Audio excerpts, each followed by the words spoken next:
On our honeymoon, my husband handed me divorce papers and said, "I only married you because I bet $10,000 with my friends." He laughed as he walked away, thinking he'd never see me again. But exactly a year later, he fell to his knees when he saw me walk into the room as, "I only married you because I bet $10,000 with my friends." Logan Reynolds' words echoed through our luxury honeymoon suite in Maldives, his laughter cutting deeper than the divorce papers he'd casually tossed onto our untouched bed. Standing there in my white silk robe, I watched my husband of exactly 7 days walk away, leaving me with nothing but a cruel truth and an unexpected strength beginning to burn inside me. Little did he know that this moment in Blackwood Global Enterprises CFO Cameron Blake's luxury resort would set in motion a chain of events that would bring him to his knees exactly 1 year later. Before we dive deeper into this journey, I want to take a moment to thank each and every one of you for joining me on this incredible ride. If these stories of resilience and unexpected twists are resonating with you, don't forget to hit that subscribe button. It's completely free and helps us grow this amazing community. Now let's dive in. Perhaps if I'd known how this fairy tale would end, I might have seen the signs that first morning at Blackwood Global Enterprises. Now, as I stand in this honeymoon suite, my world shattering around me, my mind can't help but drift back to where it all began exactly 1 year ago. The memory feels like watching a movie where you already know the ending, yet you're powerless to warn the main character of what's to come. Let me take you back to that autumn morning when an ambitious young analyst stepped into a world of corporate politics, hidden agendas, and a bet that would change everything. The glossy marble lobby of Blackwood Global Enterprises gleamed under crystal chandeliers as I clutched my leather portfolio, heart racing with first-day jitters. The security guard's warm smile did little to calm my nerves as he handed over my freshly minted employee badge. "Amber Mitchell, financial analyst. 47th floor," he directed, pointing toward the executive elevators. "Mr. Blake's team is expecting you." The elevator ride felt endless, each floor bringing me closer to what I hoped would be the beginning of my dream career. I'd graduated top of my class, completed prestigious internships, and finally landed a position at one of the most competitive firms in the country. What I didn't know then was that this elevator would become the stage for countless moments that would reshape my entire life. Logan Reynolds was waiting when the doors opened, his crisp navy suit and confident smile making my breath catch. "Amber Mitchell?" He extended his hand. "I'm Logan, Senior VP of Strategic Planning. Cameron asked me to show you around." Cameron Blake's name carried weight throughout the financial world. As CFO of Blackwood, his reputation for brilliant strategy and impeccable ethics had transformed the company. I'd researched him extensively before my interviews, but nothing had prepared me for the commanding presence that greeted us in the conference room. "Welcome to Blackwood, Ms. Mitchell." Cameron's deep voice resonated with genuine warmth. "Logan speaks highly of your credentials. I trust you'll find our team both challenging and supportive." Those first weeks passed in a blur of meetings, presentations, and late nights poring over spreadsheets. Logan frequently stopped by my desk, offering guidance and coffee when my eyes grew tired. His mentorship seemed natural, professional, until the evening everything shifted. "You've got real potential, Amber," he said one night as we worked on quarterly projections. "Not everyone picks up our systems this quickly." The soft lighting cast shadows across his features, making him appear almost vulnerable. "Would you like to grab dinner? To celebrate your first month?" I should have noticed how Cameron's expression tightened whenever he saw Logan and me together. Should have registered the knowing looks exchanged between Logan and his executive friends. But I was enchanted by Logan's attention, his seemingly genuine interest in my ideas and ambitions. Our office romance bloomed amid budget meetings and strategy sessions. Stolen glances across conference tables, fingers brushing as we exchanged documents, lunch breaks that stretched slightly too long. The entire office buzzed with whispers about the rising star VP and the promising new analyst. Cameron remained professional but distant, his piercing gaze often lingering on our interactions. In retrospect, perhaps he saw what I was too blinded by emotion to recognize. The subtle smirks Logan shared with his friends, the way he showcased our relationship in front of certain executives, the calculated nature of his advances. "You're different from anyone I've ever met," Logan would say, making my heart soar. He painted pictures of our future shared success, partnership in both life and career. When he proposed 6 months later in front of the entire executive team, Tears of joy blurred my vision as Cameron stood silently in the background. The engagement transformed our workplace dynamic. Suddenly, I wasn't just the talented analyst anymore. I was Logan Reynolds' fiancé. Doors opened, invitations to executive events multiplied, and my projects received unprecedented attention. I attributed it all to Logan's influence and support, never suspecting the cruel truth lurking beneath the surface. As I sit here now, remembering those early days at Blackwood, the signs seem painfully obvious. The way Logan's friends watched our relationship unfold with barely concealed amusement. The concerned glances Cameron sent my way. The too-perfect fairy tale that would shatter into 1,000 pieces on a pristine Maldivian beach, transforming my romantic dream into an elaborate nightmare orchestrated for a mere $10,000. But that was just the beginning. Little did Logan know that the company that witnessed our romance would become the stage for something far more powerful than his petty bet. A revenge served not with anger, but with success beyond his wildest imagination. The spring air carried the scent of blooming roses as Blackwood Global Enterprises elite gathered at the Grand Plaza Hotel's ballroom. Every detail of our wedding day had been meticulously planned, from the crystal chandeliers draped with white orchids to the string quartet playing softly in the corner. Logan had insisted on sparing no expense, though I'd preferred something more intimate. "It's not every day a senior VP marries his protégé," he'd said with that charismatic smile that made everyone forget their reservations. Now, standing before the ornate floor-length mirror in the bridal suite, I smoothed my hands over the custom-designed gown that cost more than my first year's salary. My reflection showed a woman transformed, no longer just the ambitious analyst, but a bride about to marry into Blackwood's inner circle. The makeup artist had created a masterpiece, hiding the shadows under my eyes from countless late nights finalizing merger documents. Those documents, ironically, would later prove crucial to my understanding of the company's power structure. A gentle knock interrupted my thoughts. "Ms. Mitchell?" Cameron Blake stood in the doorway, his usual commanding presence softened by what appeared to be genuine concern. "May I have a moment?" He approached with measured steps, holding a small blue box. "A wedding gift," he explained, though perhaps not what you might expect.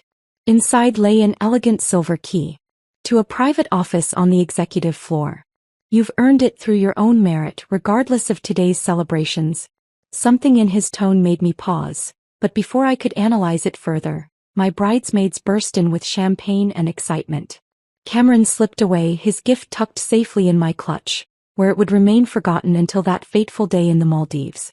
The ceremony itself passed in a blur of emotions and perfectly choreographed moments. Logan's vows rang with sincerity that would later mock me in my darkest hours. "You're not just my partner in life," he declared before the assembled corporate aristocracy, "but my greatest investment." The crowd sighed appreciatively, missing the calculated gleam in his eyes. During the reception, I noticed Cameron deep in conversation with Logan's circle of executive friends. Their usual boisterous laughter seemed muted, faces serious until they spotted me watching. The champagne flowed freely, toasts becoming increasingly elaborate as the evening progressed. "To the perfect corporate merger," one board member declared, drawing polite laughter. Logan's best man, David from marketing, gave a speech filled with inside jokes about office romance and strategic partnerships. Each word would later take on new, bitter meaning. The wedding gift table groaned under elaborate packages from the corporate elite, rare art pieces, exotic vacation vouchers, and enough crystal to fill a showroom. But it was Cameron's simple key that should have commanded my attention. Instead, I was distracted by Logan's constant parading of me before influential guests. "My brilliant bride," he'd introduce me hand-possessively at my waist. "Did you know she increased department efficiency by 30% in her first quarter?"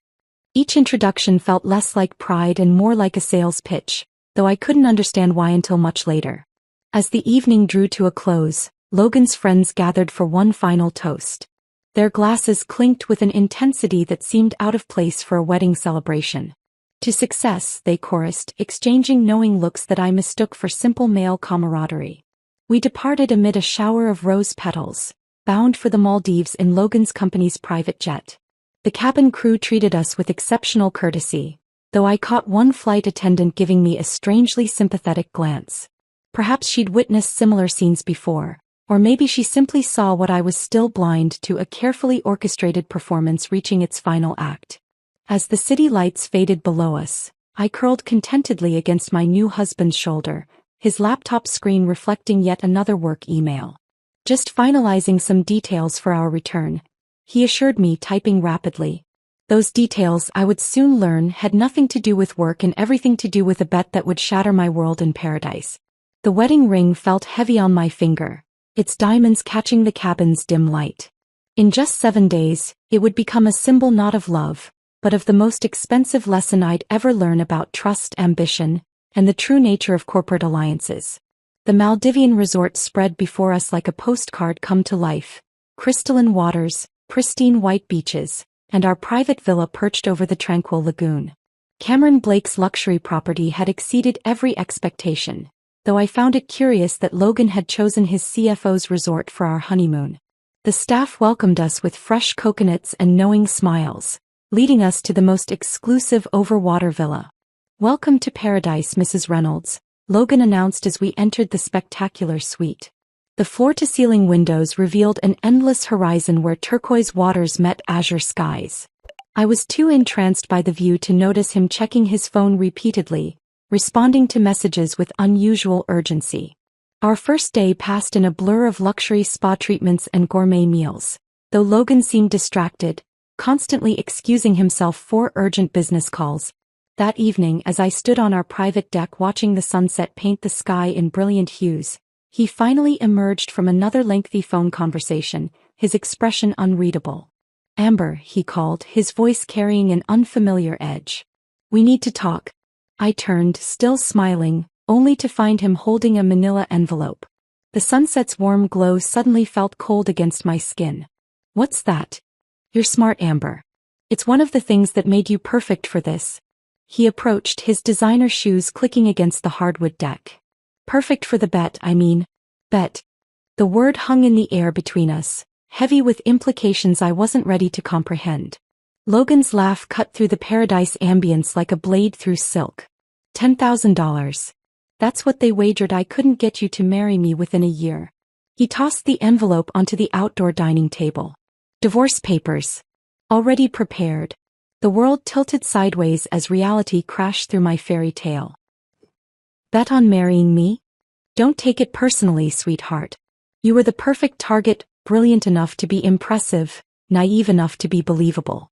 The board members loved watching our little romance unfold. His smile turned cruel. "Though I must admit you made it almost too easy." My fingers trembled as I opened the envelope, the legal documents inside bearing his signature, dated weeks before our wedding. All of it was a lie? Not all of it. "You really are talented at your job. That's what made it interesting," the ambitious analyst who caught the VP's eye. Classic corporate fairy tale. He loosened his tie, looking relieved. The guys didn't think I could pull it off, especially with Cameron watching so closely. But here we are. The mention of Cameron's name triggered a memory. The key he'd given me, his concerned glances, the serious conversations with Logan's friends. He'd known, or at least suspected, yet couldn't warn me without proof. $10,000, I whispered, my voice steady despite the tremors racking my body. "That's what my heart was worth. Look at it this way, you got a fantastic wedding, a luxury honeymoon, and valuable networking opportunities. Some would call that a fair trade." He checked his watch casually. "My flight leaves in 3 hours. You can stay here for the week. Consider it a parting gift." The resort staff already knows our marriage was just for show. The humiliation burned deeper than any physical pain. Every kiss, every promise, every shared moment had been carefully choreographed for an audience of wealthy executives betting on my heart like a horse at the races. Why tell me here? Why not wait until we returned? Dramatic flair, he shrugged. Plus, it's harder for you to cause a scene in paradise. Corporate image to maintain, you understand? As he walked away, designer suitcase rolling behind him, his final words drifted back across the deck. "See you at the office, Amber. Do try to keep things professional." I stood there long after the sun had set, the divorce papers clutched in my hands, watching the stars emerge over what should have been my honeymoon paradise. Something shifted inside me as the shock gave way to clarity. They'd all watched, placed their bets, waited for the punchline. Now they'd expect me to crumble, resign, disappear. Instead, I picked up my phone and typed a simple message to Cameron Blake. "The key you gave me, is that office still available?" His response came immediately, "Always was. Sometimes the best revenge isn't planned, it's earned." I smiled into the darkness, a plan already forming. Logan and his friends had gambled with the wrong woman's heart, and soon they'd learn that some bets come with consequences they never calculated. The familiar ding of Blackwood Global Enterprises' elevator no longer brought butterflies to my stomach. 1 week after the Maldives revelation, I stepped onto the 47th floor wearing armor disguised as a designer suit, a gift to myself using the honeymoon fund Logan had so generously left behind. "Welcome back, Ms. Mitchell," Cameron's executive assistant greeted me with a knowing smile, leading me past my old desk toward the private office his key had promised. The brass nameplate already mounted on the door read Amber Mitchell, Senior Financial Strategist. My promotion had been processed during my absence, planned long before Logan's dramatic exit from paradise. "The corner office suits you," Cameron's voice came from behind me. "I trust you're ready to dive into the Morrison merger?" His tone carried no pity, just professional respect, exactly what I needed. The whispers started before I'd even settled into my new leather chair.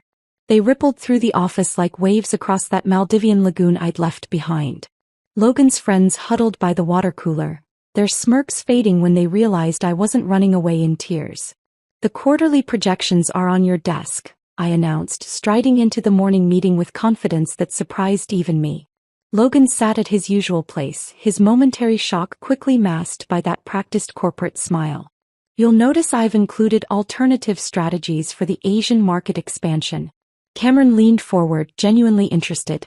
"Walk us through your analysis, Ms. Mitchell." For the next 30 minutes, I commanded the room's attention with facts, figures, and innovative solutions to problems they hadn't even anticipated. Logan shifted uncomfortably as his colleagues nodded with growing approval. The $10,000 he'd won seemed insignificant compared to the millions my strategy could save the company. "Impressive work," one board member commented. "Hard to believe you found time for this during your abbreviated honeymoon." "Focus is an excellent coping mechanism," I replied smoothly, gathering my presentations. Though not as effective as competence. The subtle dig made Logan's jaw clench. He knew better than anyone how capable I truly was. Lunch hours became my sanctuary in the executive lounge, where Cameron often joined me to discuss business strategies. His guidance was invaluable, though he never mentioned the bet or its aftermath unless I brought it up first. "They expected you to resign," he remarked one afternoon, watching Logan and his friends at their usual table. "Your resilience has them worried." "They should be," I responded, reviewing acquisition reports. I didn't spend 5 years earning my MBA to let a childish bet derail my career. The afternoon sun streamed through floor-to-ceiling windows as I worked late into the evening, long after Logan and his conspirators had left. My new office became a testament to professional dedication, walls adorned with industry awards and market analysis rather than the personal photos that once cluttered my old desk. "You're different," my assistant observed one evening, delivering another round of coffee. "Stronger." "Not different," I corrected, signing off on another successful project. "Just no longer distracted by fairy tales." The weeks marched forward, each day adding another brick to the foundation of my recovery.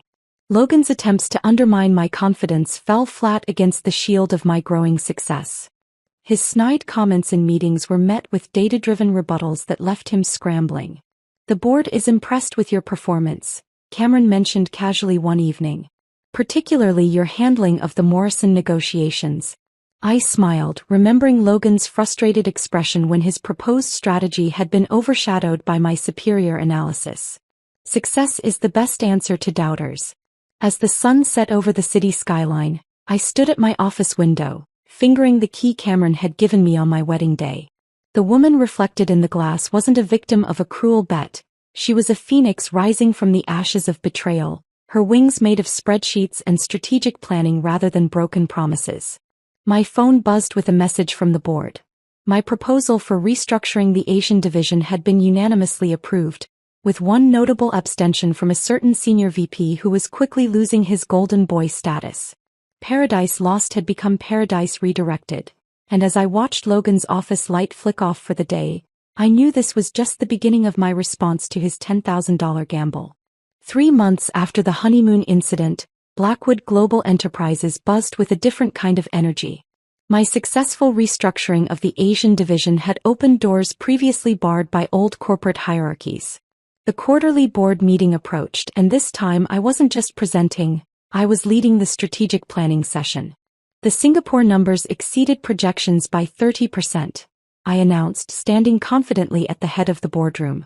Behind me, vibrant graphs displayed the success of my initiatives. Our new approach to regional partnerships has created unprecedented growth opportunities. Logan shifted uncomfortably in his seat, his usual swagger diminished by the undeniable success of the strategy he'd originally opposed. Cameron sat at the opposite end of the table, his slight smile conveying silent approval as I fielded questions from impressed board members. "Remarkable turnaround, Ms. Mitchell," the board chairman commented. "Perhaps you'd be interested in heading our new International Development Committee?" I caught Logan's sharp intake of breath. He'd been angling for that position for months. "I'd be honored, sir," I responded, maintaining professional composure despite the sweet satisfaction coursing through my veins. After the meeting, Cameron invited me to join him for coffee in his private office. The city skyline provided a stunning backdrop as he poured 2 cups from his personal espresso machine. "You've exceeded every expectation," he remarked, handing me a steaming cup. "Though I suspect that's becoming a habit for you." "Excellence is the best response to doubt," I replied, noting how his eyes crinkled with appreciation at the sentiment. Our professional relationship had evolved into a genuine mentorship. Cameron's guidance went beyond mere business strategy. He taught me the intricate dance of corporate politics, the art of turning adversaries into allies, and the importance of patience in pursuing long-term goals. The transformation wasn't limited to my career. I'd invested in myself, upgrading my wardrobe to project the image of success I was rapidly becoming. The timid analyst who'd once sought Logan's approval had been replaced by a confident executive who commanded respect through competence rather than connections. "The Morrison Group is impressed with your handling of their portfolio," Cameron mentioned during one of our strategy sessions. "They've requested you personally for their upcoming expansion project." The irony wasn't lost on me.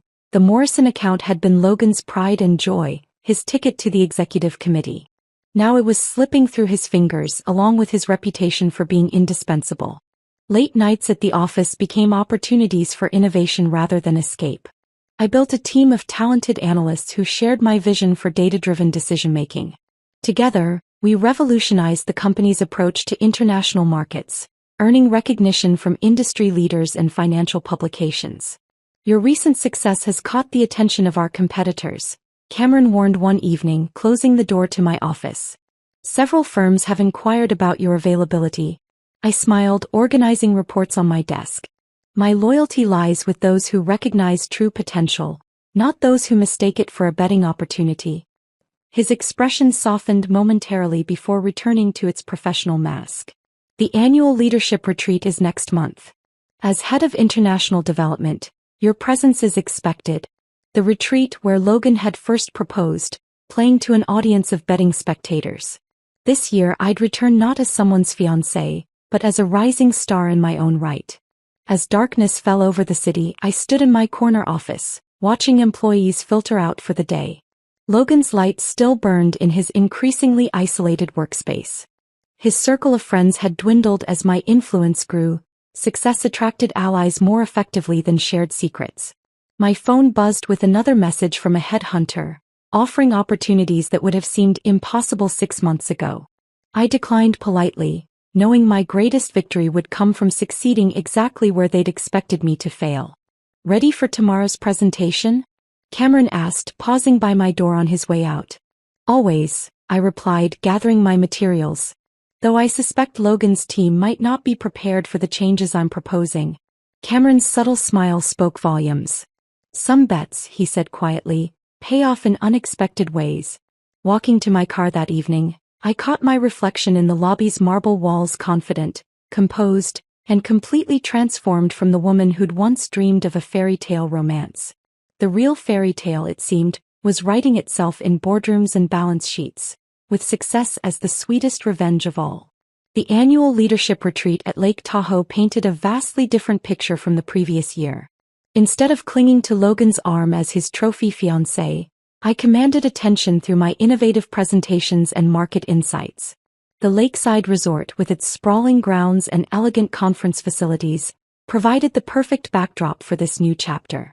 Cameron and I found ourselves sharing quiet moments between sessions, our conversations flowing naturally from business strategy to personal philosophies.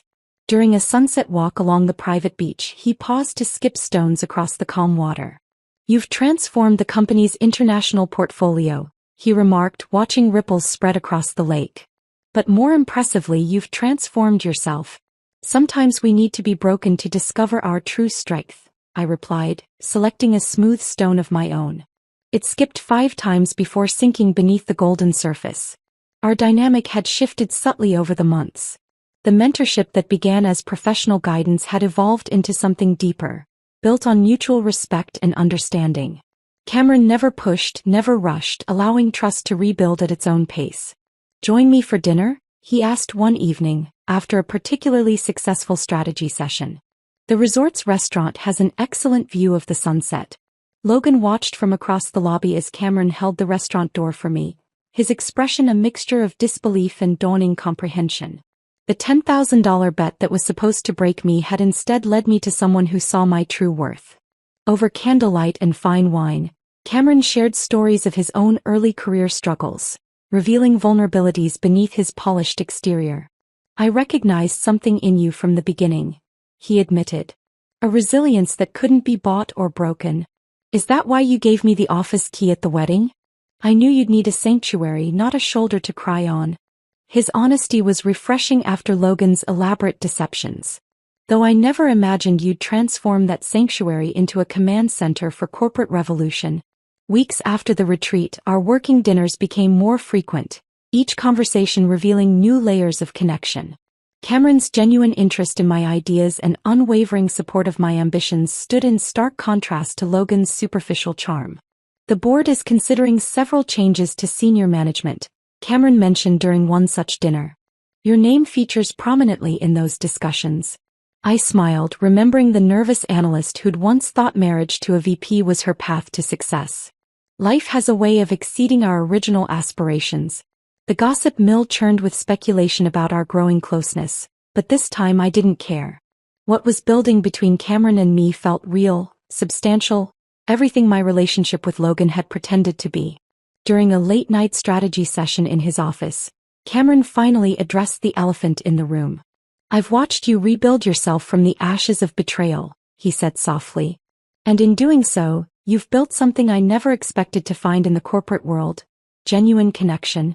The city lights twinkled below as he stepped closer, his presence both comforting and exhilarating. "The question is," he continued, "are you ready to trust again?" Looking into his eyes, I saw no trace of calculation or hidden agendas. "With the right person," I replied, "trust isn't a risk, it's an investment." His smile held promises that required no verbal guarantees. As he leaned in to kiss me, I realized that sometimes the best revenge isn't plotting payback. It's finding authentic happiness while your adversaries watch from the sidelines. The next morning, walking into the office together, we made no attempt to hide our connection. Logan's face twisted with recognition as he pieced together the ultimate irony. His cruel bet had led me straight into the arms of his boss, a man whose net worth made $10,000 look like pocket change. But it wasn't about the money anymore. It was about finding someone who valued me for exactly who I was, who had seen my potential even when I was blind to it myself. Cameron's love wasn't a bet or a game. It was the unexpected prize I'd won by refusing to let betrayal define me. Our wedding was everything my first wasn't: intimate, genuine, and completely free of corporate politics. Cameron and I exchanged vows in his private garden estate, surrounded by blooming cherry blossoms and only our closest friends. No betting pools, no hidden agendas, just pure, uncomplicated love. "Ready to make your grand entrance?" Cameron squeezed my hand as we stood in the elevator of Blackwood Global Enterprises the following Monday. The diamond on my finger caught the morning light, but this time it symbolized something real. The doors opened to reveal the familiar 47th floor, though everything felt different now. Employees stopped mid-conversation, their eyes widening as they processed the sight of their CFO hand in hand with the woman who'd once been the subject of their gossip. "Good morning, Mrs. Blake," Cameron's executive assistant beamed, handing me a stack of congratulatory messages. The nameplate on my office door had already been updated. Amber Blake, Executive Vice President of International Operations. Logan's arrival coincided perfectly with our morning walk to the conference room. He froze mid-stride, coffee cup halfway to his lips as reality crashed over him in waves. His ex-wife, the target of his cruel bet, was now not only his superior but also married to the company's CFO. "The quarterly reports, Logan?" I asked pleasantly, watching him struggle to maintain composure. "I believe they were due on my desk this morning." Yes, of course," he stammered, suddenly looking very small in his once prestigious corner office. "I'll have them to you within the hour, Mrs. Blake." The morning meeting was a masterpiece of corporate karma. Cameron and I sat side by side at the head of the table, our matching wedding bands gleaming under the boardroom lights. Logan's former allies, the same executives who'd participated in his betting game, now courted my favor with transparent enthusiasm. "The Asian expansion has exceeded all projections," I announced, sharing a knowing look with my husband. "Thanks to our new strategic partnerships, we're looking at a record-breaking quarter." The board members nodded approvingly. The same men who'd once watched Logan humiliate me now hung on my every word. Success, it seemed, was the most elegant form of retribution. During lunch, Cameron surprised me with a champagne toast in the executive lounge. To my brilliant wife, he raised his glass, who turned a $10,000 bet into a multi-million-dollar success story. Logan, dining alone at his usual table, couldn't help but overhear. The irony was exquisite. His attempt to break me had instead elevated me far beyond his reach. Now he answered to me, submitted reports for my approval, and watched daily as I lived the fairy tale he'd only pretended to offer. The Morrison Group called. My assistant interrupted our lunch. "They're requesting a personal meeting with both you and Mr. Blake regarding the expansion project." "Schedule it for tomorrow," I replied, catching Logan's pained expression.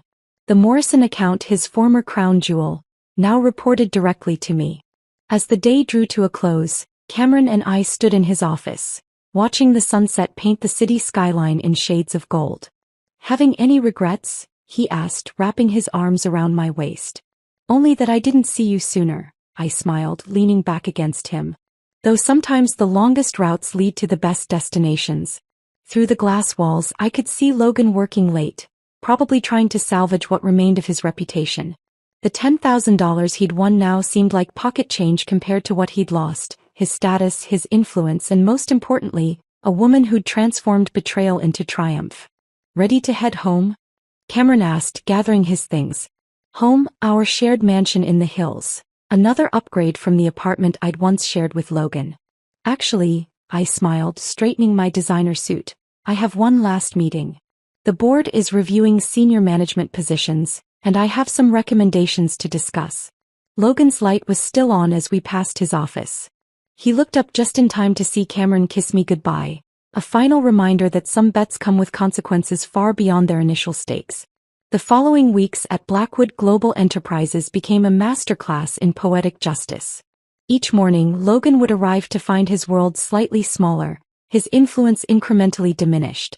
Today was no different as he sat through another executive meeting, watching his former friends hang on my every word. "The Morrison Group has agreed to expand our partnership," I announced, sharing a subtle smile with Cameron. "They've committed to a 5-year exclusive contract, with potential for expansion into emerging markets." Logan's face paled. He'd spent 3 years cultivating that relationship, only to watch it flourish under my leadership. His coffee cup trembled slightly as he took a sip, avoiding eye contact with his former betting companions who now sought my mentorship instead of his companionship. "Excellent work, Mrs. Blake," the board chairman beamed. "Perhaps you could walk us through your strategy for the European division next?" Cameron sat back, pride evident in his expression as I commanded the room. The irony wasn't lost on anyone. The woman they'd once dismissed as a naive betting prize was now orchestrating billion-dollar deals with effortless grace. During lunch breaks, Logan would sit alone in the executive lounge, watching as Cameron and I shared intimate conversations over gourmet meals. The same space where he'd once bragged about his successful bet had become a daily reminder of everything he'd lost. The quarterly performance reviews are due, my assistant reminded me. Including Mr. Reynolds' department. I nodded, catching Logan's reflection in the glass walls as he hurried past. Schedule them for tomorrow.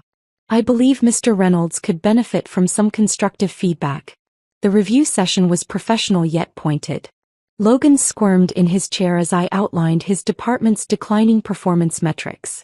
Your team seems to lack direction, I observed, sliding the reports across my desk. Perhaps you're finding it challenging to maintain focus? I've been implementing new strategies, he stammered, his confident facade cracking. If you just give me more time. Time is a luxury earned through results, Mr. Reynolds, I interrupted smoothly. Something I learned during my own accelerated career development. Later that afternoon, Cameron found me reviewing acquisition proposals in my office. You're enjoying this, aren't you? He asked, amusement dancing in his eyes. Enjoying what? I replied innocently, watching Logan through the glass walls as he struggled through another failed presentation. Simply maintaining professional standards. The day's crowning moment came during the final budget meeting. Logan's proposal for his department's expansion was met with skeptical looks from the board members, the same men who'd once backed his every venture.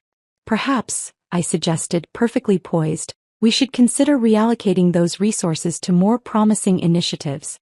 The unanimous nods around the table confirmed what Logan already knew: his glory days were over. As evening approached, I caught him staring at old photos on his phone, images from our wedding day, now tainted by the truth of his deception. The $10,000 he'd won probably felt worthless compared to watching his ex-wife become everything he'd pretended to believe in. Ready for dinner? Cameron appeared at my door, car keys in hand. Our evening plans, a reservation at the city's most exclusive restaurant, were no secret. Another reminder of the lifestyle Logan had gambled away. Just finishing up, I smiled, signing the last document on my desk. A performance improvement plan for Logan's department. His signature line at the bottom might as well have been a surrender document. Walking past his office, arm in arm with Cameron, I paused briefly. Don't forget the Morrison presentation tomorrow, Mr. Reynolds. 8 a.m. sharp. The defeated look in his eyes was worth more than any betting pool. In the elevator, Cameron pulled me close. You're quite the strategist, Mrs. Blake. I learned from the best, I replied, watching our reflection in the polished doors. Sometimes the most satisfying victories are the ones you don't have to plan. They simply unfold naturally. The night city sparkled below, a fitting backdrop to our success story. Meanwhile, Logan's office light burned late, as it did most evenings now. A solitary reminder that some bets carry consequences far beyond their original stakes. The city lights twinkled below as Cameron and I clinked glasses in our penthouse suite at the Grand Plaza, the same hotel where I'd once celebrated my ill-fated first wedding. Tonight, however, we were toasting something far more substantial. Blackwood Global Enterprises' most successful quarter in company history. To my brilliant wife, Cameron smiled, his eyes reflecting the same genuine admiration I'd come to treasure. Who turned adversity into empire. Our home life had blossomed into something I'd never experienced with Logan: genuine partnership. Each morning began with shared coffee and market reports, our conversations flowing effortlessly between personal dreams and professional strategies. The Asian markets are showing remarkable growth, I noted, reviewing the morning briefings in our home office. The Singapore merger exceeded projections by 40%. Cameron nodded, pride evident in his expression. The board's quarterly review arrived. They're particularly impressed with your leadership of the international division. The transformation extended beyond the boardroom. Our weekends were filled with charity galas, art exhibitions, and quiet moments that felt more valuable than any corporate victory. The society pages that had once documented my fairy tale wedding to Logan now chronicled the power couple reshaping the business landscape. Mrs. Blake, your 9 a.m. with the European investors is confirmed, my assistant reported as we arrived at the office. And Mr. Reynolds submitted his department's revised budget proposals. I smiled, remembering how Logan had once commanded these halls. Now his proposals landed in my inbox, each one a reminder of how thoroughly our positions had reversed. The morning meeting showcased the stark contrast between past and present. While Logan hunched over his laptop in the corner, I led the executive team through our global expansion strategy. His former allies now sought my approval, their expensive suits and practiced smiles unable to mask their shifted allegiances. The Morrison Group CEO called personally, Cameron mentioned during our lunch break. He's impressed with your vision for the Pacific Rim markets. The executive lounge buzzed with activity as we shared a quiet meal. Logan sat alone at his usual table, picking at his food while watching us with barely concealed regret. The $10,000 he'd won in his cruel bet probably felt like loose change compared to the empire I'd built from the ashes of his betrayal. The annual charity gala is next month, I reminded Cameron as we reviewed our calendar. The committee requested we serve as honorary chairs. The same social circle that had witnessed my humiliation would now watch as we took center stage. The corporate power couple whose success story had become legend in business circles. Later that afternoon, I caught Logan staring at the magazine cover framed in my office. Business Leader of the Year. Amber Blake revolutionizes global markets. The irony wasn't lost on either of us. His attempt to break me had instead unleashed my full potential. The New York expansion needs a strong leader, Cameron mused during our evening strategy session. Someone who understands our vision for growth. I smiled, already knowing Logan would apply for the position, unaware that his fate had been decided weeks ago. I believe we already have the perfect candidate in mind. Our driver navigated through evening traffic as we headed home, the city skyline a glittering testament to possibilities. In the back seat, I reviewed the next day's agenda while Cameron fielded calls from international partners. Sometimes, he said after ending his last call, the best revenge isn't about getting even, it's about getting everything. Looking at my husband, I realized he was right. The fairy tale ending Logan had pretended to offer paled in comparison to the real-life success story I'd written for myself. My happiness wasn't built on his downfall but on my own rise to power. The evening news played silently on our home theater screen, showing coverage of Blackwood's latest market triumph. Somewhere in the city, Logan was probably watching the same broadcast, remembering the day he'd thought a $10,000 bet would define my worth. Little did he know he'd bet against the wrong woman, and lost everything that mattered in the process. Exactly 1 year after Logan had tossed those divorce papers onto our honeymoon bed, I stood at the podium in Blackwood Global Enterprises Grand Conference Center. The annual shareholders meeting had drawn record attendance, but one face in the crowd commanded my attention, Logan's ashen expression as I prepared to deliver news that would reshape the company forever. Distinguished shareholders, I began, Cameron's supportive presence beside me. I'm pleased to announce not only our most profitable year to date but also a strategic restructuring that will propel us into a new era of global dominance. The room hung on every word as I outlined our vision for the future. Logan shifted uncomfortably in his seat, likely remembering how he'd once dismissed my strategic insights as naive ambition. Now those same insights had transformed Blackwood into a market leader. As part of our reorganization, I continued, sharing a knowing glance with Cameron, we'll be consolidating our domestic operations. Several departments will be streamlined for maximum efficiency. Logan's department, of course, topped the consolidation list. His position would be absorbed into the international division, my division. The $10,000 he'd won in his cruel bet wouldn't begin to cover the salary difference between his current role and his new diminished position. Additionally, Cameron stepped forward, his hand resting lightly on my shoulder. The board has unanimously approved a new executive structure. I'm proud to announce that Amber Blake will be assuming the role of Chief Executive Officer, while I'll transition to Executive Chairman. The applause thundered through the room as Logan's face crumpled. Not only had his ex-wife survived his betrayal, but she'd also climbed to the very top of the corporate ladder he'd once thought he owned. After the meeting, well-wishers flooded our path to the executive suite. Quite a journey from that honeymoon suite in the Maldives, I remarked to Cameron as we watched Logan clear out his corner office. Some people bet on games, Cameron replied, squeezing my hand. Others bet on themselves. The afternoon brought a steady stream of executives seeking favor with the new CEO. The same men who'd once participated in Logan's betting pool now presented ambitious proposals and enthusiastic congratulations. The irony wasn't lost on anyone. Your new office is ready, Mrs. Blake, my assistant announced. The CEO's suite, significantly larger than the sanctuary Cameron had given me a year ago, offered a panoramic view of the city I'd conquered. As I settled behind the massive desk, Logan appeared in the doorway looking smaller than I'd ever seen him. "Congratulations," he managed, his voice barely steady.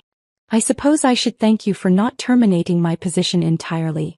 "Consider it a reminder," I replied smoothly, "that some investments yield unexpected returns." The day concluded with a private celebration at our penthouse. As Cameron and I toasted to the future, I couldn't help but reflect on the past year's perfect symmetry. "Did you ever imagine," I asked, "when you gave me that office key at my first wedding, that we'd end up here?" "I knew you were extraordinary," he smiled, "but you've exceeded even my highest expectations."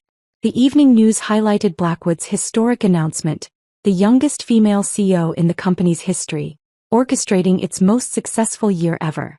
Somewhere in his downsized apartment, Logan would be watching, remembering the moment he'd thought $10,000 was worth more than my heart. As the city lights twinkled below, I curled into Cameron's embrace, finally feeling complete. My revenge hadn't come from destroying Logan, but from building something far greater than he could have imagined. His bet had been the catalyst for my transformation from naive bride to corporate powerhouse.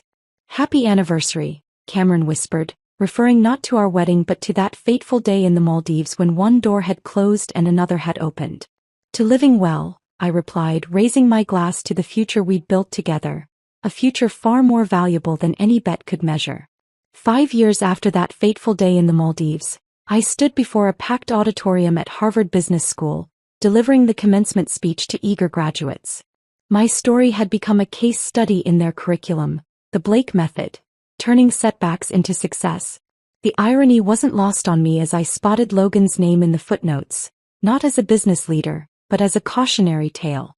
"Success isn't about winning a single bet," I addressed the crowd, catching Cameron's proud smile from the front row. "It's about recognizing your true worth and refusing to let others define your value." Blackwood Global Enterprises had tripled in size under my leadership, expanding into markets Logan had once dismissed as unreachable. The Morrison Group, his former crown jewel, had become just one small part of our vast international portfolio. After the ceremony, a young graduate approached me, clutching her diploma. "Mrs. Blake, your story inspired me to leave a toxic relationship and pursue my MBA," she confided. "How did you find the strength to turn betrayal into triumph?" I smiled, remembering the frightened bride in that honeymoon suite. Sometimes the greatest gifts come disguised as losses. The key is recognizing when life is offering you an upgrade. Back at Blackwood's headquarters, Logan's old office had been converted into an innovation hub, a space where young analysts could develop their potential without fear of becoming betting fodder. He'd transferred to our smallest regional office in Minneapolis, handling local accounts with a fraction of his former authority. "The annual corporate awards ceremony is next week," Cameron reminded me over lunch in our executive dining room. "They're presenting you with the Lifetime Achievement Award." At 40, I laughed, but we both knew the significance. The same business community that had once whispered about Logan's cruel bet now studied my leadership strategies in boardrooms worldwide. The ceremony itself was a masterpiece of karma. Logan had been required to attend as a regional manager, sitting in the back while industry leaders celebrated my success. His $10,000 win had cost him millions in lost opportunities and advancement. "Amber Blake didn't just transform Blackwood," the presenter announced. "She revolutionized corporate leadership, proving that true success comes from integrity, resilience, and vision." Accepting the award, I caught Logan's eye in the audience. For once, he didn't look away. 5 years ago, someone bet that I could be bought for a price. I addressed the crowd. They didn't realize that some things, dignity, self-worth, ambition, are priceless. To anyone facing their own moments of doubt, remember, the best revenge isn't getting even, it's getting exceptional. The standing ovation drowned out any response Logan might have made. As camera flashes captured the moment, I saw him slip quietly toward the exit, a final retreat from the empire he'd accidentally helped create. Later that evening, Cameron and I celebrated in our penthouse garden, the same spot where we'd exchanged genuine vows 4 years earlier. "Did you ever thank Logan for making that bet?" he teased, pouring champagne. "Thank him." I laughed, watching the sunset paint the sky in victory colors. "I suppose I should. Without his cruelty, I might never have discovered my true potential." or found you, the morning papers would carry the story of my award, adding another chapter to the legend that had begun with a honeymoon betrayal. But the real story wasn't in the headlines or the stock prices or even the corner office. It was in the quiet moments of genuine love with Cameron, in the mentoring sessions with young executives, in the knowledge that every decision I made came from a place of earned wisdom rather than borrowed status. Logan's bet had been meant to break me. Instead, it had rebuilt me into someone far stronger than the bride he'd abandoned in paradise. His $10,000 had bought him a front-row seat to my renaissance, a lifetime reminder that some women aren't just meant to survive, they're meant to thrive. As the city lights began to twinkle below, I raised my glass in a final toast. Not to revenge or success or even karma, but to the beautiful truth that sometimes life's cruelest moments lead us exactly where we're meant to be. After all, the best endings aren't about getting even. They're about getting everything.